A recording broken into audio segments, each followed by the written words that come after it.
वालेकुम सामीन, welcome to my channel voice of Mona. हमारी आज की स्टोरी का नाम है बेरहम ज़माना। आर्या एक बदनाम ज़माना इंसान था। वो नहीं जानता था कि उसके माँ बाप कहाँ हैं। वो शहर की सड़कों पर ही पलकर जवान हुआ था।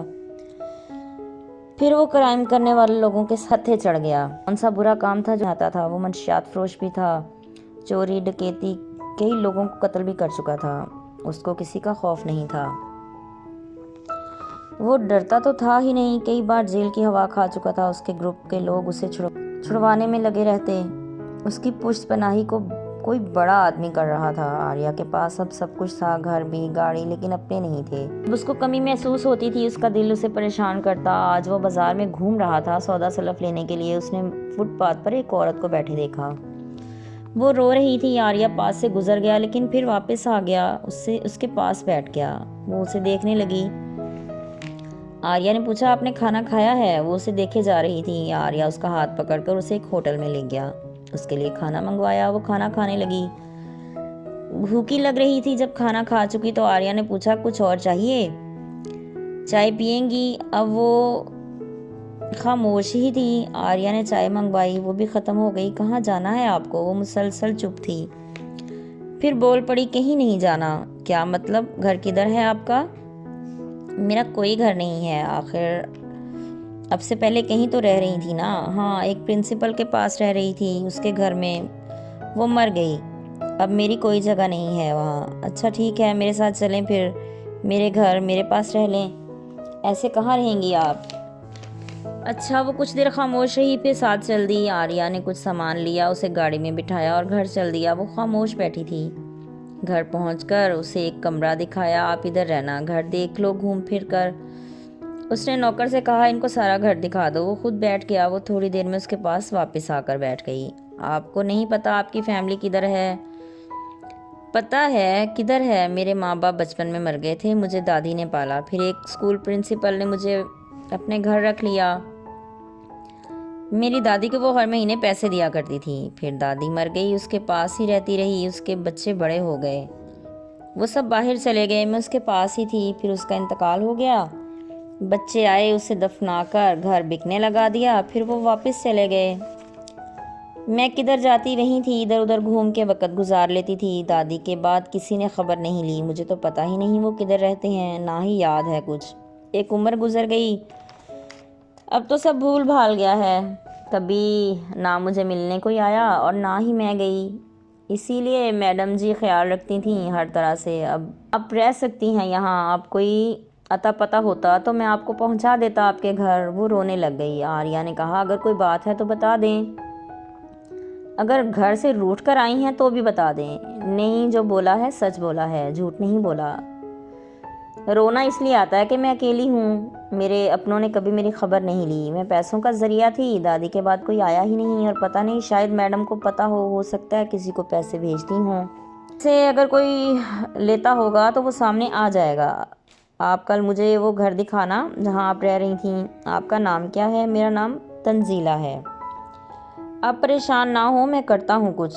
कल घर देख लूँ जहाँ आप रह रही थी। काफ़ी वक्त गुजरा है आपका वहाँ, लोग जानते होंगे आपको इर्द गिर्द के। हाँ, जानते हैं सब लोग।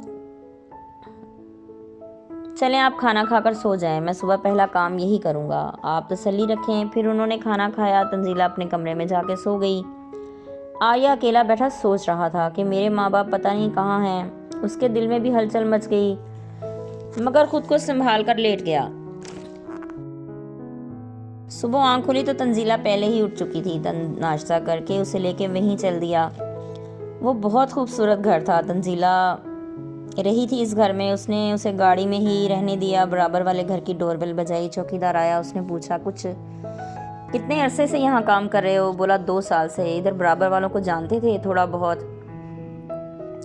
इधर तंजीला नामी औरत रहती थी? हाँ, रहती थी। अगर उनका कोई पूछने आए तो ये मेरा नंबर रख लो, मुझे कॉल कर देना और अपने घर के मालिक को मिला दो। वो इंटरकॉम पर अंदर इत्तला देने लगा। अंदर से एक बंदा आया जो कि अच्छा खासा बारोब था। आर्या ने उसे बताया। उसने कहा, हाँ मैं जानता हूँ, वो शायद बहुत छोटी थी जब यहाँ आई थी। किधर है अब? मेरे पास है। अगर कोई आए उनका पूछे तो ये मेरा नंबर आप इत्तला कर देना, मुझे मिलना है उससे, वो गाड़ी में मेरे साथ ही हैं। वो बाहर आ गया। तंजीला ने देखा, जमशेद साहब तुम क्यों गई इधर से, हमारे घर आ जाती। अब भी आ जाओ। आर्या बोल पड़ा, नहीं अब मेरे पास ही रहेंगी। तंजीला भी चुप रही। फिर इसी तरह 2-4 घरों में बात करने के बाद ये लोग वापस आ गए। आप कभी घर वापस नहीं गई थी, तो आप कैसे पहचानेंगी सबको। हाँ ये बात सच है, मैंने ये सोचा ही नहीं। तो फिर जिन्होंने आज तक आपकी खबर नहीं ली वो आगे भी नहीं लेंगे। वैसे मैंने कोशिश कर ली है, अगर किसी को पैसे जाते होंगे तो वो राब्ता करेगा। पैसे क्यों बंद हुए, अगर पैसों के लिए आएंगे तो मैं फिर क्या करना है मैंने जाके, वो मेरे लिए नहीं पैसे के लिए आएंगे। ये तो साफ जाहिर है। वो मार्केट चल दिया। हम किधर जा रहे हैं, बाज़ार, आपके लिए कपड़े और ज़रूरी चीज़ें लेने। उसने तंजीला के लिए कपड़े लेने के लिए रुख बाज़ार की तरफ मोड़ दिया था।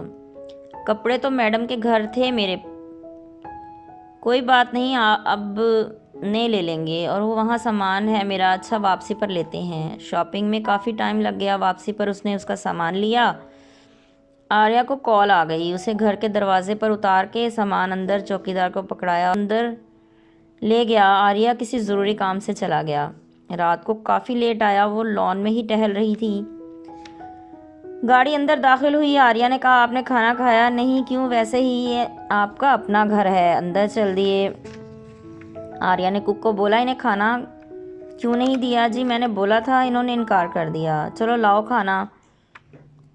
वो फ़ौरन ही ले आया। आर्या ने खाना खाया। तंजीला को बोला, आप टाइम पे खाना खा लिया करें, मैं अक्सर घर नहीं होता, कभी जाना पड़ता है मुझे दूर दूर। आपका जिस चीज़ पर दिल करे आप बनवा कर खा लिया करें। उससे तंजीला को एक मोबाइल दिया जो उसके लिए लाया था। उसे समझा दिया कि ये मेरा नंबर है। फिर तंजीला खाना खा के अपने रूम में चली गई। वो एक पुरकशिश औरत थी, सीधी सादी, लेकिन एक प्रिंसिपल के साथ गुजारी हुई ज़िंदगी ने उसे बहुत कुछ सिखा दिया था। इस वजह से वो सुलझी हुई थी। आर्या वहीं सोफे पर लेट गया, काफ़ी देर सोचता रहा, फिर उठकर अपने कमरे में चला गया। दूसरे दिन वो सुबह ही कहीं चला गया। तंजीला ने अकेले नाश्ता किया। वो नहाकर आर्या के दिलाए हुए कपड़े पहनकर लॉन में बैठी थी। शाम होने वाली थी कि आर्या आ गया। वो उसके पास ही आ गया। ठीक है, तबीयत आपकी? जी ठीक हूँ। खाना खा लिया था आपने? मैं ज़रूरी काम से गया था। कोई परेशानी तो नहीं हुई आपको? नहीं। आर्या कुछ परेशान था। तंजीला ने महसूस कर लिया, आप खुद परेशान लग रहे हैं, कुछ कारोबारी मसला है।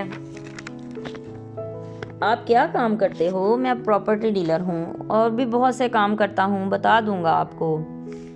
कुक ने आके कहा, खाना लगा दिए, आप आके खाना खा लें। वो अंदर चल दिए। आज खाना थोड़ा मुख्तलिफ था, लगता है आज खाना आपने बनवाया है। हाँ सही किया, जिस चीज़ पर दिल करे आप बनवा के खा लिया करें।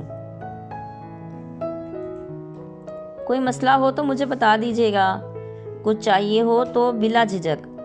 मुझे नहीं ज़रूरत है किसी चीज़ की, होगी तो आपको बता दूंगी। आज तंजीला के चेहरे पर इत्मीनान था। आर्या को खुशी हुई। वो परेशान था और अब डर भी रहा था कि अगर मेरे साथ कुछ हो गया तो इसका क्या होगा। वो कुछ सोच रहा था और गहरी सोच में था। तंजीला शायद उसके दिल में घर कर गई थी। वो आम सी औरत थी। आर्या एक मजबूत और शातिर इंसान था, लेकिन उसके साथ मुखलिस था। जीते रहिए, खुश रहिए। मिलते हैं अगली कहानी के साथ।